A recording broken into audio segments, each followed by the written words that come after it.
5-6 సంవత్సరాల నుంచి పేరుకు వచ్చింది ఇక్కడ. మంచిగా 5 సంవత్సరాలు అవుతుంది. ఇప్పుడు 3 నెలల తర్వాత తినండి ఆకు ఇటు తగ్గిందని మళ్ళీ రెండోసారి కూడా ఇక్కడికి వచ్చినాము. తగ్గుతుంది కూడా, బాగా అవుతుంది కూడా. ఆయన అయితే దేవుడయ్యా. Hi hello guys, welcome to smart city Nandyal.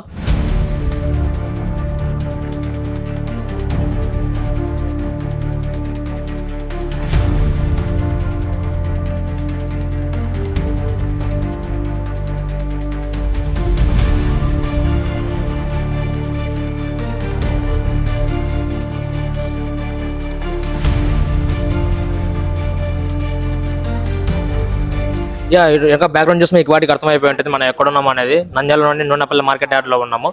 Jaundice గురించి అందరూ తెలిసే ఉంటుంది. అదేంటే పసిరికలు. మామూలుగా పసిరికలు అనేది చాలా ప్రమాదకరమైనది. ఇక్కడ ప్రాణాలు పోయే అవకాశం కూడా ఉంది. మరి మిగతా ఊర్లలో జాండీస్ వస్తే డాక్టర్ దగ్గరికి వెళ్తారు. కానీ మన నంద్యాల చుట్టుపక్కల ఉన్న ప్రజలు మాత్రం ఇక్కడ నంద్యాలలో ఉన్న మార్కెట్ యార్డ్ నూనెపల్లి దగ్గరికి వస్తారన్నమాట.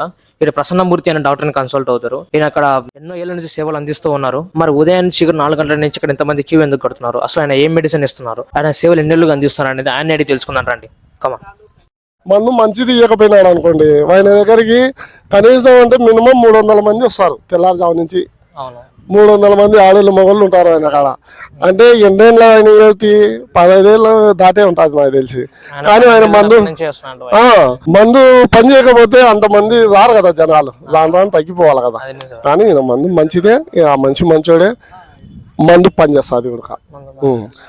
హాస్పిటల్కి జ్వరం వచ్చిందని హాస్పిటల్లో పోతే వేలు అయిపోయి చేసుకుని అని పోవు. కానీ ఆ జ్వరం వేరే జ్వరం టైఫాయిడ్ మలేరియాలో అయితే పోతాదేమో. కానీ పసిరికలు వచ్చిన మనిషికి జ్వరం వచ్చిందంటే తగ్గదు. పసిరికలు తగ్గాలా, జ్వరం తగ్గాల్సిందే.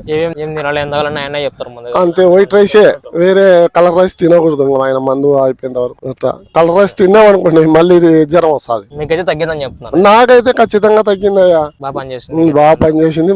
మంచి ఇబ్బంది లేదు. ఆయన మందు అయితే బాగా పనిచేసింది. ఆయన నా దృష్టిలో దేవుడే.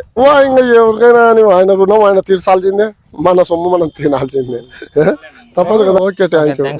నో మెన్షన్ అయ్యా.